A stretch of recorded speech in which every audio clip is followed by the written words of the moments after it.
Alistair, Norton Mayfield, you've grown over the past few years. We have, yes. What sort of work do you do? What are you? What do you do? Okay, so we're architects and we specialise in mostly doing residential development, and that's a mixture of working with existing buildings or taking sites where have no buildings or the buildings have no value in themselves. And I guess we specialise in doing difficult sites that are awkward. So yeah, that's mostly what we do. But then we also do similar sort of things for other uses. So we're currently working on Barnsley Civic, which is a big art centre, and then that is an existing building which has got a lot of underutilised space. So we're helping them work out how to use that. So very exciting. Mm-hmm. And a lot of your work's in London? It is. So Barnsley is probably our biggest ever project that's outside of London, and yeah, the majority of the work that we do currently is in London. It's to do with value, that what we're good at is making really tricky sites work, but that's expensive to do, and the values of property in London mean that it's worthwhile doing that, whereas up north here, Sheffield, that the values and the construction costs are much closer together. So how come you're here at Harlem Works? So we came 5 years ago. I might have to be corrected on that, but about 5 years ago.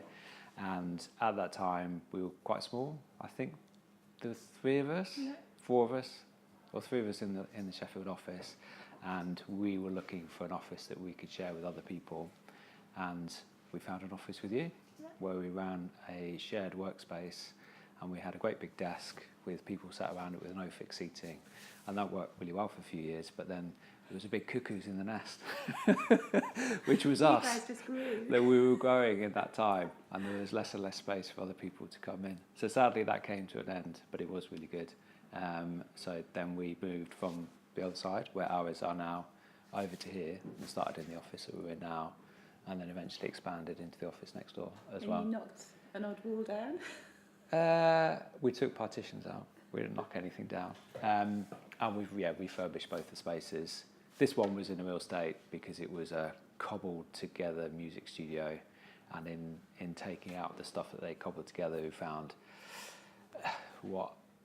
evidence of fire, and I think lots of fires, so which makes me think that was probably something that regularly happened when it was industrial use. Yeah. So small localised bits of burnt floor. So that was very interesting. Next door was in much better condition. It was absolutely fine, but we just changed it more to our liking. So. And part of the refurb of this bit, we replaced 28 windows. You did, yes, which made a massive difference. Well, it made a big difference next door, but it made a huge difference here because all the windows were blocked up, and partly to suit the studio, but partly because some of them were completely shot.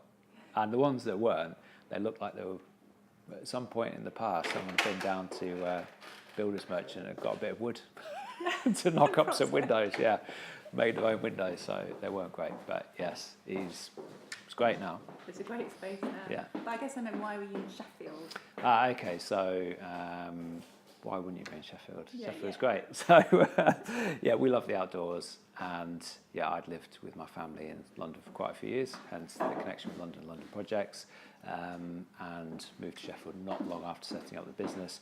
Probably assumed that we would have more work in Sheffield over time, but actually that was 2017 when we moved, and not long afterwards, there was financial crash and things like that, so work kept coming from London, whereas at that time it was probably quite difficult to be starting out. So we're only just now really kind of establishing ourselves locally, and that is a big drive for us, to do a lot more work locally.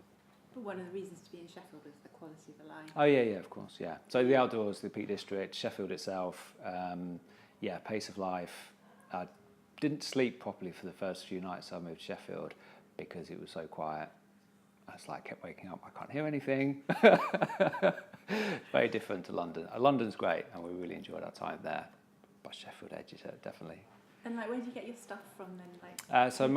Who else chooses to work out of Sheffield in the architecture world? So we've been. I don't think it was purely, it wasn't a plan that we set out to do, but it's what we ended up doing. So when we first started taking on staff, we tend to take on more junior graduates, and that those people, or some of them, have been with us a long time now and have gone on to qualify as architects and become quite experienced architects themselves. So we've never taken on a fully qualified architect. So most of them, I'm trying to think now, I think all of them are graduates of either Sheffield University or Sheffield Hallam University. So even if they're not from Sheffield themselves, and a few are, that they chose to come to Sheffield and actually chose to stay here. So they wanted to be in Sheffield. So yeah, because a lot of graduates do go to London in architecture because there's a disproportionate amount of architectural practices in London. But you've got that link with the universities, and it's actually works really well to offer the opportunities in Sheffield and keep the people in Sheffield who otherwise might have to go and live in London. I think, definitely. So some people go to London because that's where they can get a job, and that's certainly what I did in the 90s and the last recession. I did want to go to London, but I had to because that was the only place I could find work. But there's certainly people that would much prefer to stay in Sheffield, and I think potentially there's only a limited amount of architecture jobs in the city, so some have to go elsewhere. So one of the things you did was to bring in a laser cutter. Yes. Tell us about your laser cutter and your models. So we originally got a laser cutter because at that time we were very interested in digital fabrication, and we were going to Access Space, who were based near Persistence Works, and they have a kind of open access fabrication space which included laser cutters and then eventually a CNC cutter, which stands for computer numerically controlled cutter. So it cuts big sheets of plywood and things like that. So it meant that we were, I suppose, interested in furniture originally. So if you haven't already, you can take a photograph of some of the desks which are cut on a CNC machine. So the laser cutter is great to prototype something at small scale, which then you can then make at large scale because you are cutting a sheet material, so it's the same process. But as well as that, we can then make our own architectural models. And the one on the left, if you look at it, is a proper architectural model that we produced for a project that we're working on, a planning application. The ones on the right are prototypes for us finding ways of quickly producing models, because it's very time consuming making models and very expensive, and it's not always worth it. In fact, in 11 years, I think, I might have to double check, I think that's the only model we've ever been paid to create. So whereas,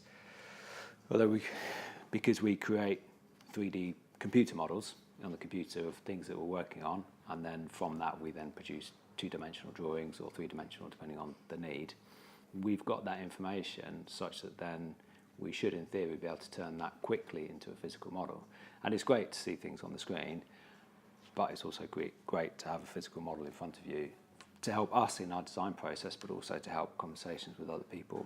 But so the clients can visualize. Yes, the clients, or whether you're speaking to planners, or even when you get into construction, and especially the main time is if you're speaking to lay people. So if we're doing consultation, which it's rare that we get to do quite deep consultation, that we're mostly showing people drawings. But occasionally we've done a few community projects whereby we actually get to work with the community.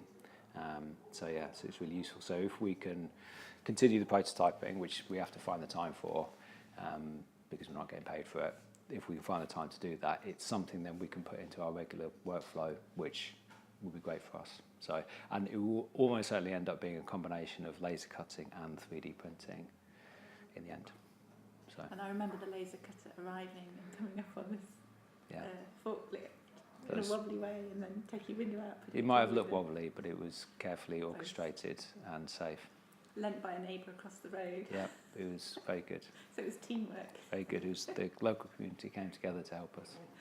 So if someone's watching this and they're in Sheffield, what kind of work are you interested in doing in Sheffield? So as I say, we specialise in dealing with quite tricky sites and dealing with the existing buildings. We do everything from working on people's houses, so extensions and things like that, but that's not our core work. and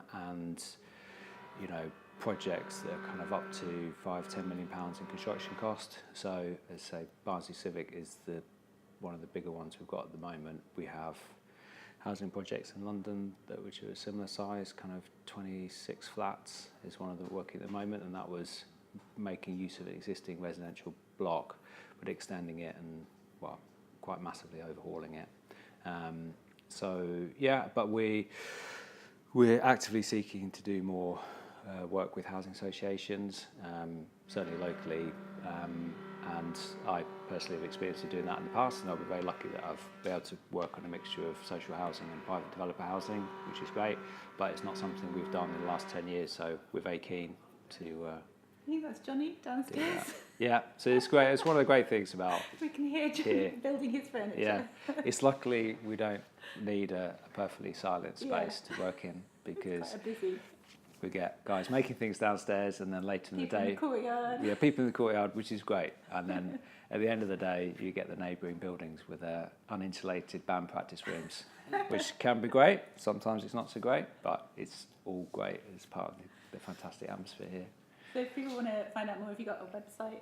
We do. So it's nortonmayfield.co.uk, and you can find out more information about what we do and our approach. So